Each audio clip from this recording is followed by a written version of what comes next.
Hello, everyone. Welcome to a new episode of the Dissenter. I'm your host, as always, Ricardo Lopes, and today I'm joined by Dr. Timothy Winegard. He's Associate Professor of History at Colorado Mesa University. He's the author of several best-selling books, and today we're going to talk about the Mosquito, a human history of our deadliest predator. So, Dr. Winegard, welcome to the show. It's a pleasure to everyone. Yeah, my pleasure as well. Thank you for having me. So, you're a historian. So, what motivated you to write a book about the mosquito? In what ways does the mosquito relate to our history as humans? So, The Mosquito is actually my fifth book. I had written four previous books that were fairly academic in nature, revolving around the First World War and Indigenous peoples globally. And I always chat with my dad. He's an emergency physician back home in Canada. But after I finish a book, I always chat with him about, ideas.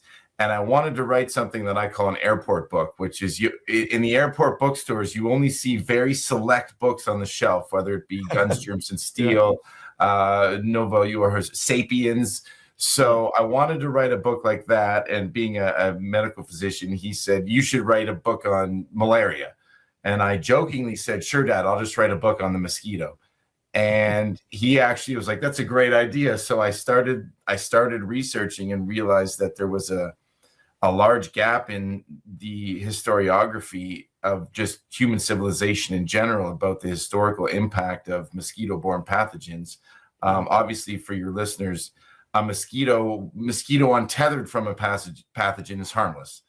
The only females bite, they still would need the blood of humans and a zoological Noah's Ark of other animals to grow and mature their eggs, but they're still harmless. We'd get a little itchy bump and donate some blood and move on. It's the pathogens that hitch a free ride or are vectored via select mosquito species that cause so much death, disease, and suffering and have really altered and changed the course of human history. From the dinosaurs to present day. So, in terms of our predators, is it true that the mosquito has been the main cause of our death? In terms of diseases transmitted by them and comparing to other animals that have been causes of human death? For sure. And unfortunately, like a lot of things on the internet or TV, our movies and nightmares have lied to us. For sharks and wolves and all these, Cujo and all these feared animals are way down the list. Mosquitoes take the number one spot as the largest killer of humanity by far, with humans being a distant second. So, for example, sharks kill on average maybe 10 people a year. The hippos are about 500, but when we think of mosquito-borne pathogens prior to modern medicine, we're in the tens or hundreds of millions of people annually. Currently, it's somewhere between, numbers vary, but around 1.5 to 2 million people still die of mosquito-borne pathogens every year. So throughout our historical journey from our hominid ancestors to present, the mosquito, or I guess more correctly, again, the pathogens that the mosquito transmits have been the scourge of humanity. Yeah, so instead of us having movies, horror movies about spiders and snakes, maybe a more realistic horror movie would be about mosquitoes, right? Yeah, although there's that terrible new Anaconda movie coming out, so I can't change Hollywood, but yes, our history books have largely misled us, and certainly Hollywood and our nightmares are fictitious as far as animal killers, if you will. The mosquito is by far the largest throughout our history. So you've already told us a little bit about the mosquito, but what is a mosquito actually, and when and how has the mosquito evolved?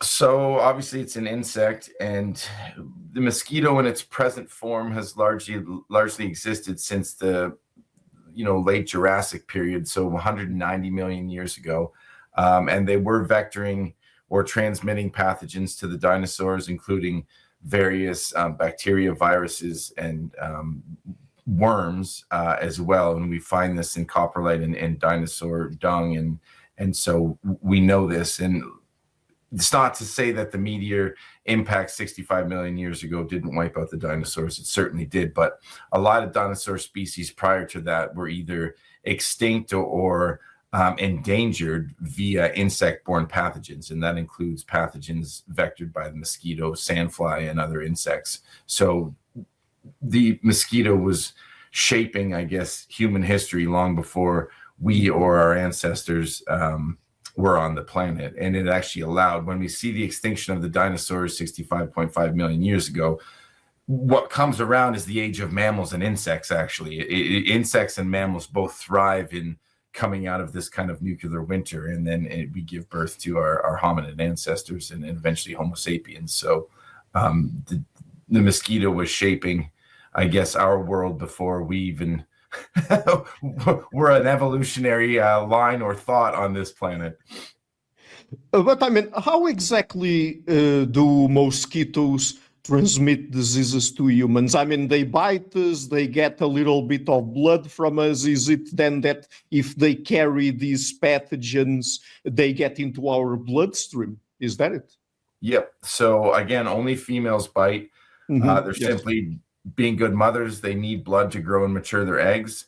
Both males and females drink nectar, so they actually are pollinators as well. Mosquitoes are, not to the extent of bees, but they do pollinate. But again, it's only the females that bite. So essentially think of it as having 6 needles. So the first 2 go in and they saw into your skin, and then the 2 others essentially act as retractors holding open the puncture site. One straw, if you will, goes in and it pumps in saliva with an anticoagulant and a numbing analgesic so you don't feel the mosquito bite. And then the 6th one, if you will, is the straw that sucks out the blood. So there's no actual blood exchange during a mosquito bite. It's in that saliva tube that contains the anticoagulant and the analgesic. That is where the pathogen enters the human, or again, all animals on the planet suffer from mosquito-borne pathogens. So that's where the pathogen enters the bloodstream of the animal, in this case, humans. And that could be dengue, yellow fever, malaria, West Nile, Japanese encephalitis, Eastern. I can go on and on. Hundreds of mosquito-borne pathogens for humans, and every animal, other animals have their own as well. So that's how she bites. And then she flies away and pumps the water out of the blood in her abdomen to, as she's biting, she's pumping the water out of the blood so she can pack her abdomen with more protein, which is essentially what she's after to be a good mother. So you've already mentioned there that throughout human history, probably tens or hundreds of millions of people have died due to diseases transmitted by mosquito bites. But I mean, do we have an exact number, or is this more of an approximate number?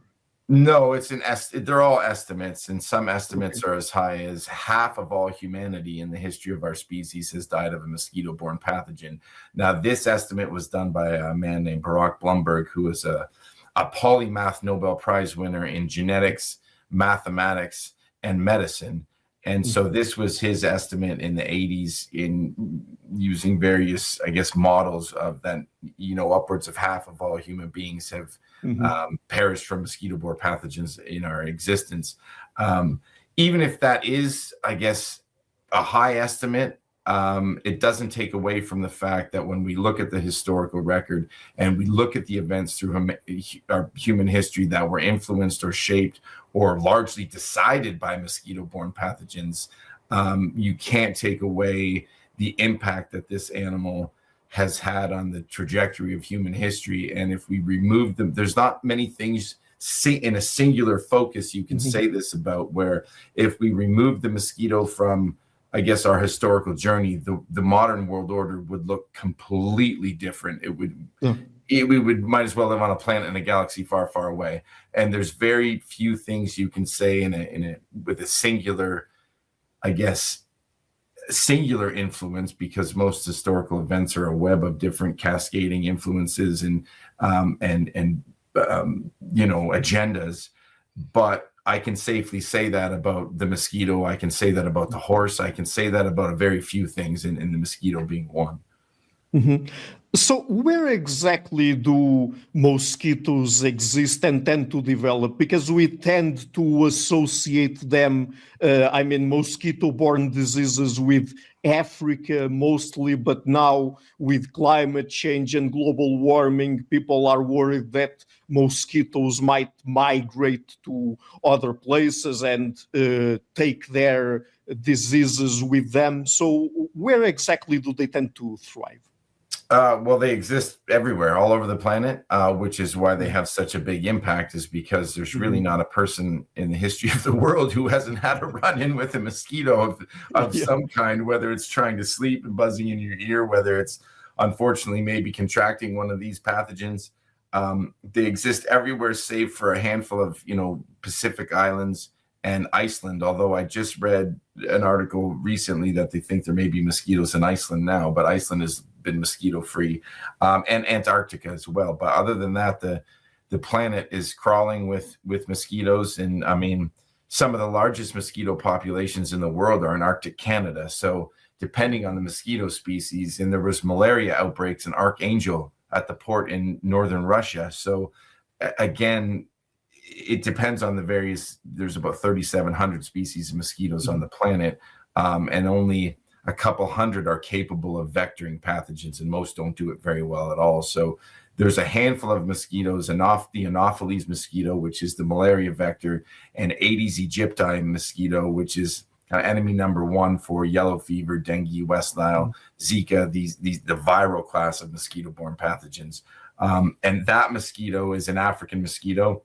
It was a stowaway on slave ships crossing the middle passages of the Atlantic during European intrusion into the Americas, and it found a sanguine home in the Central South America, the Caribbean, and now that the Aedes aegypti mosquito is being found as far north as southern Canada in the Great Lakes region, where I come from.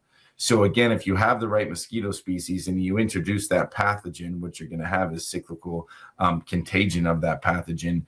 I mean, we're even seeing domestic cases of malaria in Florida now recently, as well as dengue and chikungunya and other viral mosquito-borne pathogens. Malaria is in its own class. It's a very sophisticated protozoan plasmodium parasite. It's not a virus. It's not a bacteria. It's not a worm. It's a very sophisticated evolutionary parasite, whereas most of them are viruses. And then filariasis, often mistakenly called in common parlance encephalitis, elephantiasis, which is the engorgement of the limbs and the genitals. That's caused by a mosquito-borne pathogen, a worm that blocks the lymph nodes. And then fluid collects usually in your legs, feet, and in a male in the scrotum or genitals. Even canine heartworm, for example, we all give our dogs these pills to prevent. That's a mosquito-borne pathogen, so they're quite prevalent, and they exist all over the world. In fact, if there's 8.5 billion people on the planet right now, almost 6 billion are at risk of dengue currently. It's the fastest growing mosquito-borne pathogen in the world. It's called breakbone fever, its nickname. And while the death rates are not extremely high, I think I've talked to people who've had it. They wish they may go that way with the symptoms are pretty horrific. So they are concerned with global warming, as you mentioned with your question, is that mosquitoes who have largely been confined to the tropics, if you will, are pushing the northern limit line into the northern hemisphere and also into higher altitudes. So it's kind of a 3D model of expansion of these, what were essentially tropical mosquitoes, showing up in southern Canada or into Europe now. So when people worry about the possibility or eventually some of these mosquitoes moving to places where they didn't tend to exist in, we're talking about certain species of mosquitoes that tend to transmit these diseases and perhaps conditions that favor the development of the pathogens they transmit. Is that it? Right. So again, of the roughly 3,700 species of mosquito on the planet, very few are capable of transmitting these pathogens. Okay. And most of them don't do it very well at all. There's a few hundred, but there's really nobody. When we talk about the eradication of mosquitoes or using CRISPR gene editing technology or other, modern science, nobody is promoting the eradication of every mosquito off the face of the earth. That's just simply not true. One, that would be impossible. And two, we're targeting very select mosquito species. So the Anopheline mosquitoes for malaria and primarily Aedes aegypti for the virus class of those pathogens. So mosquitoes are very important to ecosystems. I'm a big Star Wars fan, so there's a balance to the force. And when you create a disturbance to the force, you have unintended consequences like the rise of the Sith. So no one wants to see that happen. So again, nobody is promoting the eradication of all mosquitoes off the face of the earth. It's targeting very select mosquito species that are these transmitters or vectors for these pathogens. If we eradicated those mosquito species that are responsible or behave as vectors for diseases, could that have a negative impact on the biosphere or particular habitats or environments, or not at all? For sure. And again, as I mentioned, mosquitoes they drink pollen, so they're pollinators. Females bite, need blood for a different reason. But so, for example, if we removed a certain mosquito species, then certain species of orchids would go extinct because it's that symbiotic relationship between the pollen of these orchids and then the mosquito transferring this and breeding these orchids. So there's a symbiotic relationship that goes on in ecosystems, and when you disturb that balance, there's unintended consequences. The other thing we worry about is obviously the job of pathogens or any animal or species on this planet is procreation and survival. And there's no preordained roadmap or lonely planet for evolution. But when you put survival pressures on an animal, whether that be a bacteria even, or I know viruses are technically not alive, or a virus, they'll find ways to mutate to ensure their survival. So if we extincted, hypothetically, the Aedes aegypti, would the pathogen mutate to find another host to transfer it to ensure its survival? Would another mosquito species simply fill that void within the evolutionary struggle and survival pressures? So if we put artificial survival pressures on either these mosquito species or these pathogens, will they find another brood through natural selection to continue the reproduction? And when we look at malaria across our existence, or mosquitoes, I mean, people have hated mosquitoes since the dawn of humankind. The answer is yes, they will circumvent our frontline weapons to continue their survival and the unintended consequences of killing us and other animals. Do we know if there are people who are more vulnerable to mosquitoes and their transmissible diseases than others? I mean, because I guess that this is probably medical misinformation, but I've heard, or it's very common for people to say that, for example, couples who live together and one of them gets mosquito bites and the other doesn't. People say, oh, it's because they have different blood types and mosquitoes prefer certain blood types to others. I mean, is that true at all? That is actually true. So, again, when we look at the disease burden, 90% of malarial deaths are children under the age of 5 because their immune systems are not fully developed, so they just can't fight this off. So if we look at the disease burden, it largely falls with young children, specifically with malaria, and pregnant women as well, which is kind of a double whammy. So, but your question is, do some people get more bitten by mosquitoes more than others? The answer is yes. So 85% of what makes you alluring or less alluring to mosquitoes is hardwired into your genetic circuit board, and there's nothing you can do about it unless you CRISPR yourself with gene editing technology, which I don't advise. But so people with blood type O get bitten twice as much than people with blood type A, and blood type B somewhere in the middle. So blood type O is her vintage of choice. It depends on how much lactic acid or bacteria is in and on your skin. So there's a lot of just natural genetic factors that attract mosquitoes, or your heat signature. So that essentially, if you think of an infrared, like the military, like infrared hunting, they hunt by both sight, which is infrared, their heat signatures, and smell of carbon dioxide, so CO2. So if you emit more CO2, then they'll be more attracted to you, or if you're hotter, they'll be more attracted to you. So pregnant women, for example, their body temperatures are slightly elevated, so they stand out to these mosquitoes that are looking for a meal. So there is some truth to that, but I think some of the common things, like if you have darker skin, you get bit less by mosquitoes. That's not true. Skin color or skin tone has nothing to do with it. It's what's in and on your skin, bacteria, lactic acid, that matters, or CO2 emissions. They prefer blondes and redheads over people with darker hair. Again, no, gentlemen prefer blondes like Marilyn Monroe, perhaps, to quote that movie, but mosquitoes don't care. Garlic, no, they're not vampires, so garlic isn't going to work for you. So there's all this garbage, of course, out there, and a lot of the mosquito repellents that are sold commercially also don't work. So yes, there is scientific truth to they do prefer certain people over other people, and I'll give you a great example. As I'm blood type B, and I get the odd mosquito bite, but my sister's blood type O, and for every 5 mosquito bites I'd get, she'd probably get 50. So, I mean, and there's just a good example of circumstantial evidence, if you will, backing up what science already knows.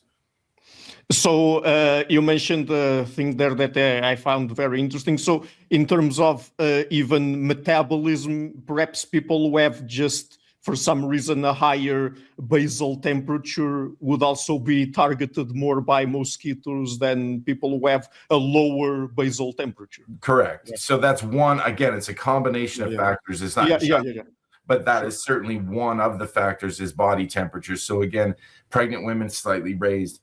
If you're drinking alcohol, that slightly raises your body temperature as well. So people who drink tend to get bitten more than people who are not drinking. Again, there's a multitude of factors, but again, yes, they kind of combine into this overall picture of your genetic makeup that makes you alluring or less alluring, unfortunately, for some people.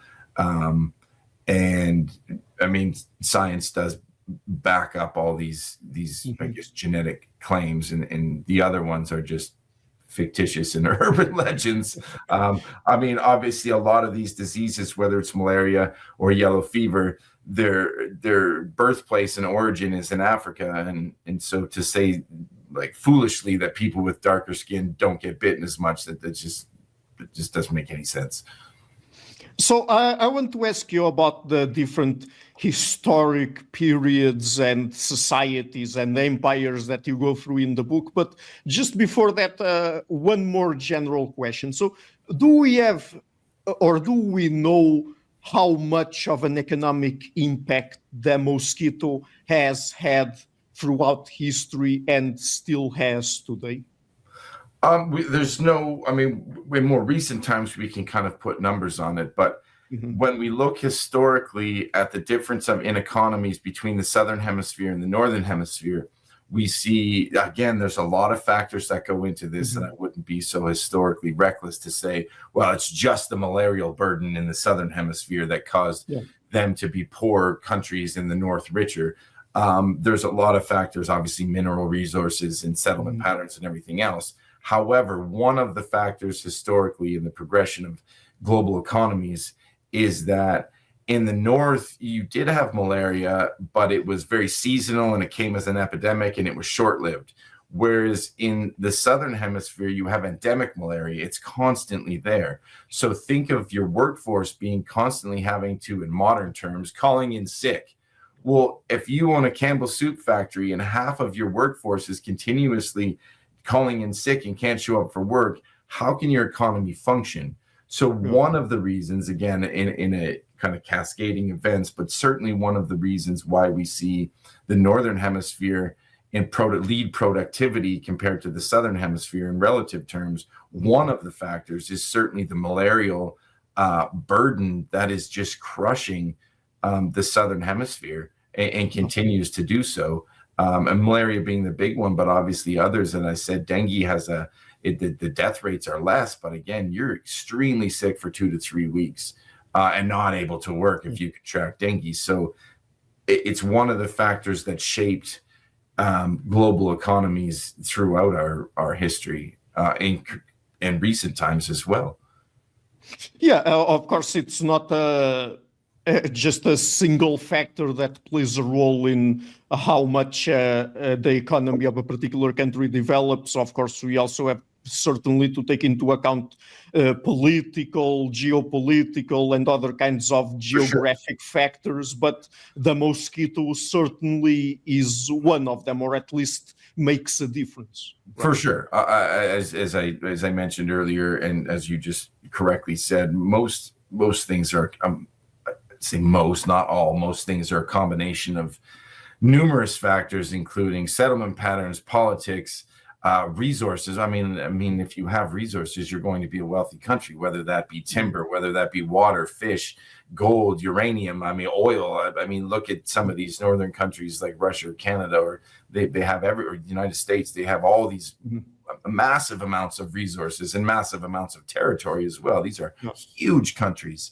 So of course, that's part of it. But if you're just, for lack of a better example, if you're trying to extract that gold out of the ground in Canada, you don't have to worry about malaria, generally speaking. Whereas if you're trying to do it in parts of Africa, your workforce is constantly being depleted with malaria and or other mosquito-borne pathogens. So that's where we see it kind of draining the vitality of the workforce, because they're constantly sick. The same can be said of armies as well, which we'll get to, northern armies kind of coming into malarial zones with the British during the American Revolution, for example. So it's a constant endemic drain on manpower, vitality, and at the end of the day, economies or money.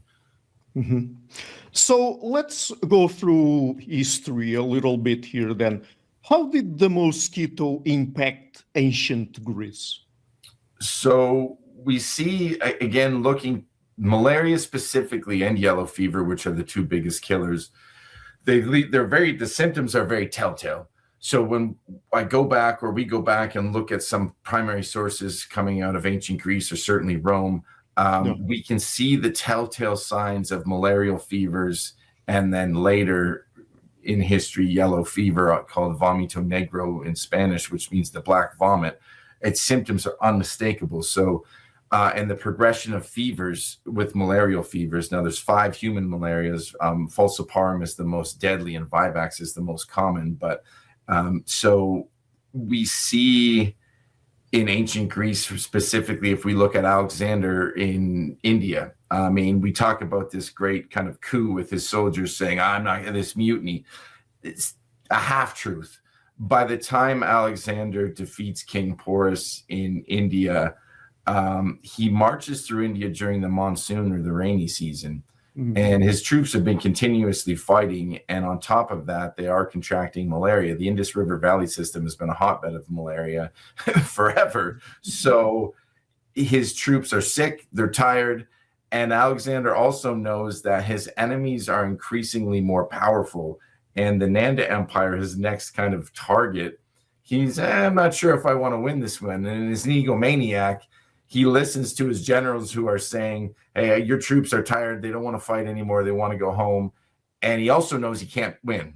And he has a perfect battle record. So he blames it on his troops and said, my troops are lazy and they don't want to fight. So there's some mythology about this great mutiny, when in fact, it's an untenable situation for him in this rainy season in the Indus River Valley. His troops are being crushed by malaria. He knows this, so he turns around, heads to Babylon to plan a bunch of other campaigns where he ultimately dies. What we think is malaria. His body has gone missing. But if we look at the symptoms, there's a lot of different explanations or hypotheses of how Alexander died. But the number one candidate is malaria. How about the Roman Empire? Did mosquitoes play a role in the expansion, rise and fall of the Roman Empire in any way? Yeah, so in both the rise and fall, in a way. So surrounding the city of Rome is something called the Pontine Marshes. It's 310 square miles of marshland. So malaria literally means bad air in Italian. And during ancient times, it was called the Roman fever, malaria, because Italy was awash with malarious mosquitoes and malaria. So when we look at the rise of Rome, Rome was essentially safeguarded by these Pontine marshes, which spread from Rome south towards Naples and Anzio, where the Nazis reintroduced malarious mosquitoes in 1943-44 as a purposeful biological weapon against the Allied landings at Anzio. And my wife's grandpa actually contracted malaria from one of these malarious mosquitoes that were purposefully reintroduced to the marshes by the Nazis as a deliberate act of biological weaponry. The thing is, though, is the Germans also got malaria, because the mosquito doesn't choose sides. This is I'll bite the Canadians and Americans and British, but I'll also bite the Germans. So it kind of, I don't say it backfired, but everybody shared equally in the biological. Yeah, the mosquitoes are probably not racist, right? No, they don't care whether you're a German soldier or an American or Canadian British soldier. They did everybody. So but these mosquitoes were purposely reintroduced into these marshes as a deliberate act of biological weaponry in 1943-44 at Anzio to where the Allies eventually landed in Italy. So these marshes essentially safeguarded Rome and allowed the city of Rome to develop into kind of this huge city, upwards of 1 million people at one point in within the Roman Empire. And when we see people, outsiders, coming down to attack Rome itself, when we look at the city of Rome, it's never really taken and held by anybody. We think of Hannibal and the Carthaginians. He bombs around Italy for 15, 16 years and never attacks Rome, because he's not prepared to lay siege in the Pontine Marshes to attack the city of Rome. He gets malaria. Actually, his wife and son die of malaria. So when we look at the Carthaginians, the Huns, Attila and his Huns, the Vandals, the Visigoths, continuously either they try to take Rome and suffer horrible malaria rates and then retreat, or they stay for a brief period of time like the Vandals. They ransack, they vandalize Rome, and then they leave once the malaria burden starts crushing their outside armies coming in. And so it safeguards Rome from these outside invaders and allows Rome to kind of flourish and eventually start to expand with the center, obviously the city of Rome. But at the same time, what it does is, again, back to our earlier discussion, it starts to bleed the vitality of Italy, again, because you have this constant malarial burden that is depleting, the workforce or manpower for your mines, for your specifically your agriculture as well. So it's kind of a double-edged sword for Rome in the long run. Yeah. No, it's interesting because people, or some people, of course, talk a lot about the factors that might have played a role in the fall of the Roman Empire, or at least the Western Roman Empire. And perhaps here, again, it would be a collection of factors and not just a single one, because people try to arrive at one single factor, like, I don't know, political corruption or economic inequality or invasions by other peoples and so on and so forth. But probably it was just a conjunction of factors, including, as you mentioned there, mosquito-borne diseases. Right. Again, mosquito. In most of the instances there's select instances in history where it is solely malaria. When we look at it, it's just malaria or the mosquito is the singular cause of an event. But in the case of Rome, it's one. Kyle Harper, who is his books are research is fantastic. The Fate of Rome is a wonderful book. He's a professor. I can't remember where, somewhere in the southern U.S., but he's written extensively about the Roman Empire and looking at it from an ecological standpoint. So when we look at Rome, malaria is one factor. You had famine, you have climate change, you have natural disasters, you have earthquakes and like tsunamis, if you will. You have there's a series of factors, but largely when we look at Malthusian checks, they don't come as a singular entity. You get all of them: famine, drought, disease, war. and you had political intrigue and political infighting within the system of Rome itself. And so there's a series of factors. And usually when we look at empires, they start to decay and rot on the inside. And in this case, it's true of Rome, where you had political intrigue, infighting, civil unrest, political unrest, natural disasters, famine, disease burden. And then once it starts to weaken itself, specifically the Western Roman Empire, as you mentioned, you have outside agents coming in and ransacking or attacking Rome. And that's the Germanic tribes that from the steppe that come, and that's the Visigoths, the Huns, and the Vandals predominantly, and then eventually the Ostrogoths set up shop in Italy. But yes, so it's a combination or series of factors, but certainly the malarial burden that is, I guess, depressing Rome's ability to raise soldiers, to farm, on top of natural disaster, climate change, and famine. It's this perfect storm of I guess things that are outside of Rome's control, except for perhaps the civil strife and political intrigue, and then they're, pardon the pun, but ripe for invasion from outside forces coming in. And this is what we see with the Western Roman Empire, and eventually the Eastern Roman Empire too, with the plague of Justinian, and then the collapse of his trying to rebuild the Roman Empire. It's the first epidemic or pandemic of bubonic plague, which just crushes Constantinople in the 500s during the reign of Emperor Justinian, who had done a good job trying to piece together the empire. So we see similar things, I guess, later on in the East, just with the plague and not mosquito-borne pathogen. Yes. So in the book, you also talk about the Crusades, and I actually never thought of the role that mosquito-borne diseases might have played there. So tell us about that. So again, to set up malaria, and I don't suggest this as an inoculation strategy, but with malaria, essentially, the more you suffer, the less you suffer. So the British called it seasoning. You're being seasoned because there was malaria throughout British as well in the Fenlands, kind of in East England. So the repeat infections of malaria, the less likely you will die and the milder the symptoms. So essentially, the more you suffer, the less you suffer. Now, it's not like a virus where if you contract yellow fever and survive, you're immune to yellow fever. It's not a virus, so there's no vaccine right now. They're developing them, but for malaria, it's not like the smallpox vaccine where you got this and then we eradicate smallpox.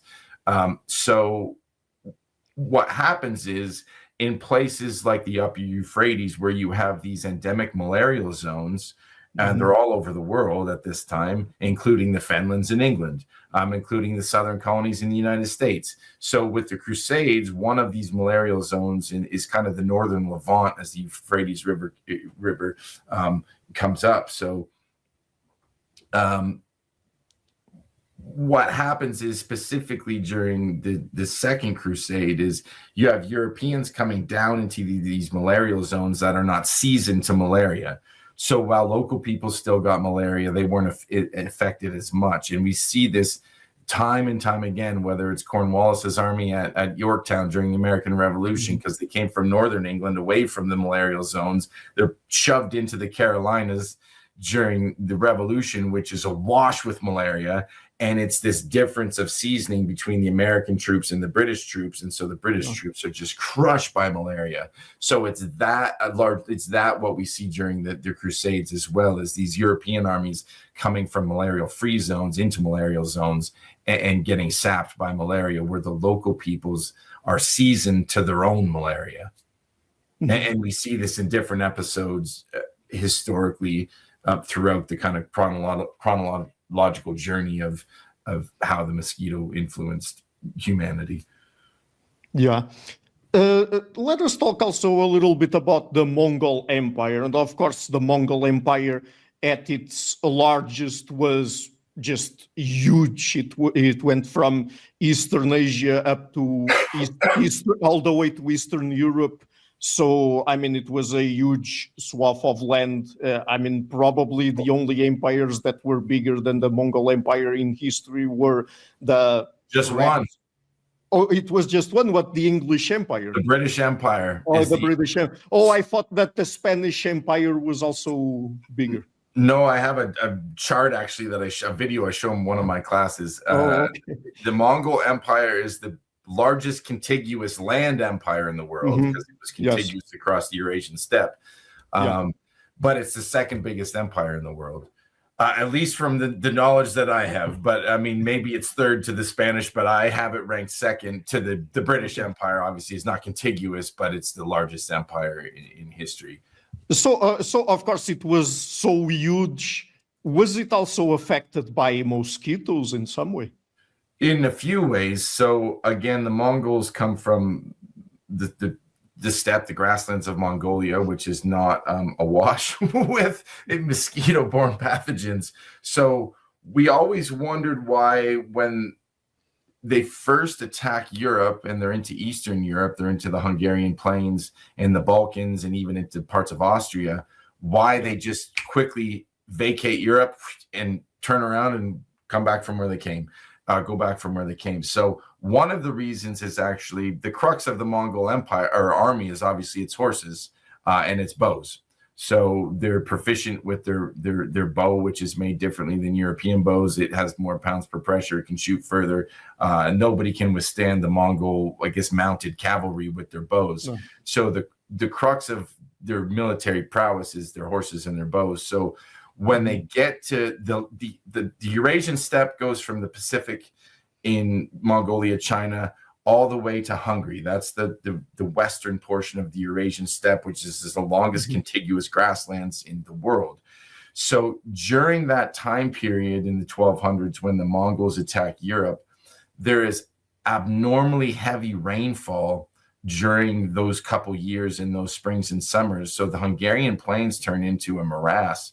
They're flooded. So two things happen. One is it takes away the pasture lands for their horses because it's the only large pasture lands that are now underwater. Two, you get malarious mosquitoes breeding in these what are now swamps and infecting the Mongol army. And three is that because it's so humid, the glue on their bows won't coagulate and their bowstrings become taut. So they lose their two most valuable kind of military arms is their bows and their horses. So malaria plays one factor. Their leader also dies, and also Europe isn't as rich as parts of the Middle East where they eventually head down and join the Crusades. So there's multiple factors again, but one of the factors is this climate change and the flooding of there's tree rings that back this up and all the scientific evidence. But these wet conditions rob them of the Hungarian plain grasslands, where at the same time it turns them into, mosquito breeding grounds, and malaria starts to sap the Mongols as well. So that's one. And the other one is Kublai Khan, when he tries to invade what is now Southeast Asia, and the Khmer civilization is usually when you attack during the dry season. And if you can't take or hold it, you vacate during the rainy season. He keeps his army in Southeast Asia during the rainy season, and they get absolutely crushed by malaria, which is why the Mongols are never able to really take or fortify Southeast Asia in their later kind of imperial push with Kublai Khan in both Japan and then into Southeast Asia as well. So, and during European colonization of the Americas and Africa, we've already talked about the presence of mosquitoes in both places, but and we know, of course, that Europeans took some of their pathogens to the Americas, and it was one of the biggest factors in how many people died there, because the indigenous peoples there were not exposed to those pathogens before the arrival of Europeans. But did the mosquitoes also play a role during colonization? Yes. So again, the Aedes aegypti is brought to the Americas on slave ships as a stowaway, and then finds a sanguine home South America, Central America, and then eventually the southern colonies of the United States. And then those pathogens that she spreads are introduced, specifically yellow fever is the big one in the tropics of the Americas. It's a huge killer, yellow fever. And there's Anopheles mosquitoes in both the Africa or the old world, if you will, and there's Anopheles mosquitoes in the Americas. But when Pangea separates, they've essentially had 100 million years of different evolution. So there is no malaria in the Americas until Columbus comes over and some of his soldiers and sailors have malaria. And these American Anopheles mosquitoes who have never seen malaria bite the Spanish, and then they quickly start transmitting malaria in the Americas. So that's how these pathogens and mosquitoes get to the Americas, or they're already here, pathogen free, and the pathogen malaria is introduced to the Anopheles mosquitoes in the Americas.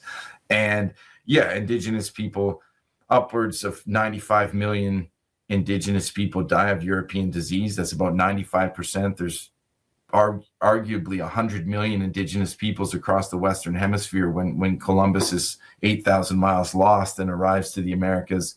And it's, I mean, disease, including malaria and yellow fever, just devastate indigenous people. 95% are dead within the next kind of 200 years of disease because they're not haven't been exposed to European diseases. Smallpox is the biggest killer.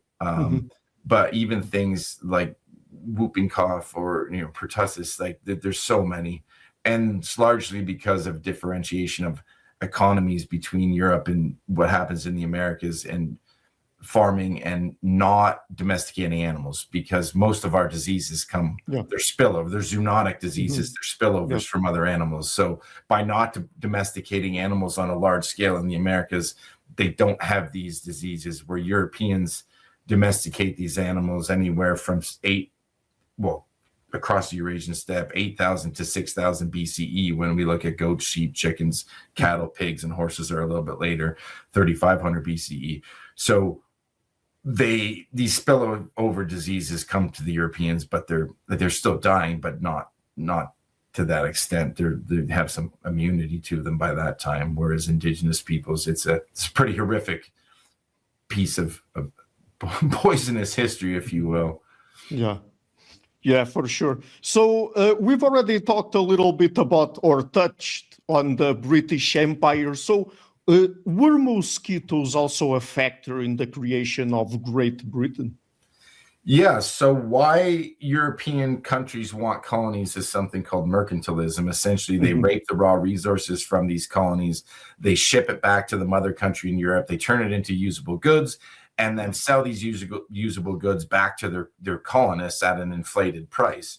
And so all European mother countries, if you will, Spain, Portugal, Britain, France, and the Netherlands to a lesser extent, have these mercantilist economies, and essentially it's all designed to benefit the mother country. The colonists are just used as essentially an export market. So the more colonies you have, the more raw resources you have, and the more export markets you have for these resources being turned into usable goods, sold and taxed at a higher price, and then the mother country benefits. It's one of the causes of the American Revolution, the Cuban Revolution, the Haitian Revolution with Toussaint Louverture. I mean, it's one of the causes of all these revolutions with Simon Bolivar in South America, and the rest of it is Mexico included. They want to break free of these mercantilist economies and have capitalism so they can sell their stuff to anybody. So what happens is Scotland is not included in the English mercantilist economy. So Scotland can't benefit from England's empire. And so Scotland wants to create its own empire, rightfully so, because there's a lot of money in this. So the Spanish had tried to punch essentially a highway or a path through what is now the Panama Canal, the Isthmus of Darien, the Panama, because this is obviously would be a huge boon to trade. And they suffer horribly from yellow fever. And so the Scottish think that they can do this. It's called the Darien Expedition, or the Darien Colony. And they're already in debt, but they pump all available capital into this colonial expedition in Panama to try to create essentially a Panama highway, through the isthmus for trade. And so they pump all this money in there, and it's absolutely crushed by yellow fever and mosquito-borne pathogens, and they send more settlers, and they're devastated. And so they keep pumping their money into this, and it fails miserably. And so they're in massive debt. And so the English tell the Scottish, if you surrender your sovereignty to us in the Acts of Union, so we're talking the colonial expedition was the late 1600s, early 1700s. And so England tells Scotland that they'll pay back all their debts or forgive all their debt if they surrender their sovereignty and join England, creating Greater Britain, if you will. And Scotland agrees with the Acts of Union, and Robbie Burns, the poet, has problems with this and writes about this. And the Acts of Union are signed, and Scotland, this is the origin of the creation of Greater Britain, and it is due to mosquitoes in the wilds of Panama. So again, it's an unbelievable story when you connect the dots between this failed colonial expedition, and then the outcome is, we're living it still today with Scotland. And I know they have some political independence now, but that's very recent. So there's, I guess, one example of hundreds of the impact of mosquito-borne pathogens in shaping and creating, or at least altering, the trajectory of human history or geopolitics. Did the mosquito also play a role in the American Civil War? So indirectly, yes, because again, if we look at the malarial burden in the U.S., not yellow fever in the Civil War, it was because the blockades, the Anaconda Plan, or the blockade of the South by the U.S.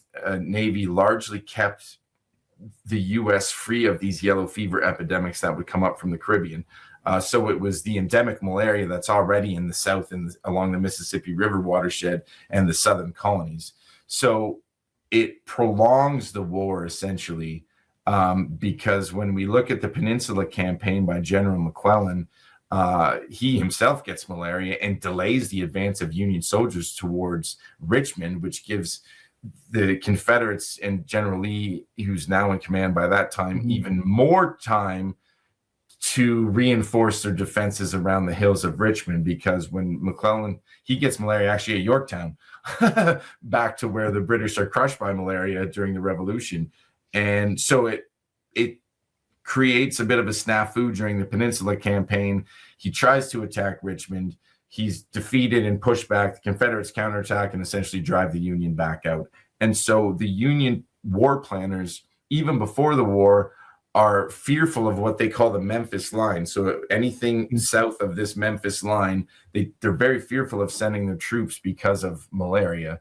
So in that way, it helps prolong the Civil War, because it's not short, in part because of these malarial zones in what are these Confederate states along the Mississippi River watershed, and then in the Carolinas and even Virginia. So it prolongs the war. It allows Lincoln to fire. The original war aim was to preserve the economic integrity of the Union. But as the war drags on, partly because of malaria, he adds another war aim, which is obviously the abolition of slavery. So, and then eventually malaria comes back and bites the Confederates, because it starts to again bleed the vitality of not only their army, but their workforce and their civilians as well. So it's kind of a two-prong influence on the Civil War. And the death rates from malaria aren't huge, but again, even if you're not dying, you're still sick and you can't do your job. And I always say that a wounded soldier is worse than a dead soldier. And I don't mean that to be immoral or, not have a heart, but if you're a wounded soldier, you're still taking up resources. Whereas if you're dead, you're not taking up resources. So think of malaria like that, where if you're not dead, you're sick for months and you're still taking up resources, and you can't fight, you can't farm, you can't sail your ship up the Mississippi to deliver supplies to Vicksburg. Whatever it is. So it starts just like Rome. It starts to slowly bleed the Confederacy, as that Anaconda Plan is just choking any supply lines into the Confederacy. So let me ask you about one more historic event, and then I have just one final question. Earlier, you've already told us a little bit about the sort of role that intentionally and also unintentionally the mosquito played in World War II. But tell us more about that. I mean, in which ways were mosquitoes a factor there? So in the European theater, we have high malaria rates in North Africa, Sicily, obviously in Italy. But in the Pacific theater, and I'll kind of paraphrase to quote General MacArthur, who's in command of the U.S. forces in the Pacific, this is going to be a very long war. If for every division I have fighting, I have another division on leave and another division in the hospital suffering from malaria.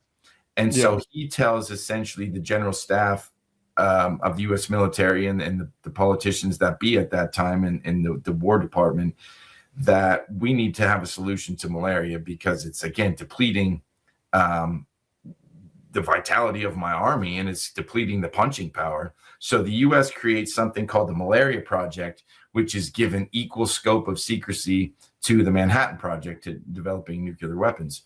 And so what comes out of this is DDT and chloroquine and certain malarial prophylaxis, if you will. And I mean, Disney's involved in this with movies for the troops, the Winged Enemy movies for the troops about malaria. Dr. Seuss is writing pamphlets because he was part of the War Department before he was Dr. Seuss about the ills of malaria. This is Anne, she's dying to meet you. It's a very risque kind of sexual little pamphlet that's given to soldiers. So there's a huge campaign, this anti-malarial campaign, whether it's propaganda to the troops, whether it's safety instructions to the troops done through Disney movies or Dr. Seuss pamphlets. But what comes out of this is DDT, which is a miraculous mosquito killer, despite the fact that it enters the food chain and kills a lot of other things, including us. It does rid the world. It's the reason we don't have malaria in Canada anymore, in the U.S. anymore, is DDT. It does what it's intended to do.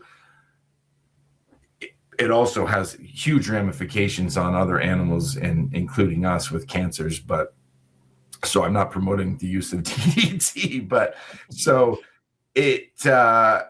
and so we're spraying areas of operation. By 1943, we're spraying areas of operation. The Allies are in the Pacific and in Europe with DDT and other mosquito repellents, if you will, to try to limit the burden of malaria on our soldiers. And then, as I said, the Nazis, Mussolini drains the Pontine marshes to reclaim that land for farmland, and it's actually one of the more remarkable things that he does. Whether trains run on time or not, I don't care, but he drains the Pontine marshes and he force relocates peasants to these, I guess, purposefully erected cities in these in what was the Pontine marshes, and malaria rates drop by about 90%.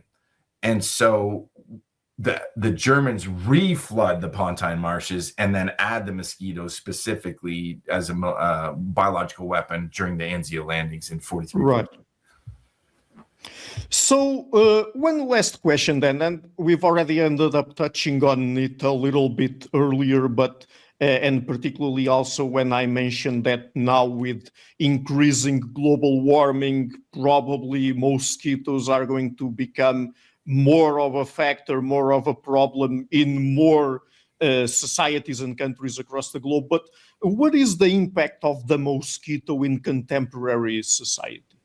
The mosquito is still the biggest killer of humans, of any animal, including ourselves. I mean, the rates are less than they were in the past. Really, in the last 50 years, we see the rates decreasing because we're getting a slight grip on malaria, but we're seeing the rates of dengue go up, which doesn't have the lethality of malaria. But again, you're still seeing a lot of the contraction of dengue. It's the fastest growing mosquito-borne pathogen on the planet. And as I mentioned earlier, somewhere between 5.5 billion people are currently at risk of dengue in the world. So with global warming, again, we're seeing mosquitoes that hitherto weren't in these places and now are. And so what's happening is northern wealthy countries are now having, or going to start to have to pay attention to mosquitoes. Whereas before we looked, the wealthy countries of Europe and Canada and the United States, we looked at malaria and yellow fever as a problem in lesser developed countries or poorer countries where it's out of sight, out of mind. It's their problem, not ours. And so funding for research and development for malarial vaccines or dengue vaccines or whatever else is put on the shelf because there's no purchasing power to buy these medications. Whereas like, oh, I'd rather put my money in to develop something for cancer or for AIDS where I can make money back off what I'm producing in my R&D. So we see stagnation in any R&D to find solutions to malaria or yellow fever because it didn't exist in wealthy countries. That's starting to change with global warming and the proliferation of these mosquitoes in hitherto untapped northern climes. So we are going to start seeing wealthy countries, I guess, be forced to pay attention to mosquito-borne pathogens. And as I mentioned, we have domestic cases of malaria now in Florida. We have domestic cases of dengue and chikungunya in the United States, and on top of West Nile. So what we are seeing in the last kind of 20 years is, I guess, some movement or a shift into developing or trying to develop vaccines or medical shields to these diseases, which is a good thing. Great. So the book is again The Mosquito, A Human History of Our Deadliest Predator. I'm, of course, leaving a link to it in the description. And Dr. Winegard, just before we go, would you like to tell people where they can find you and your work on the internet?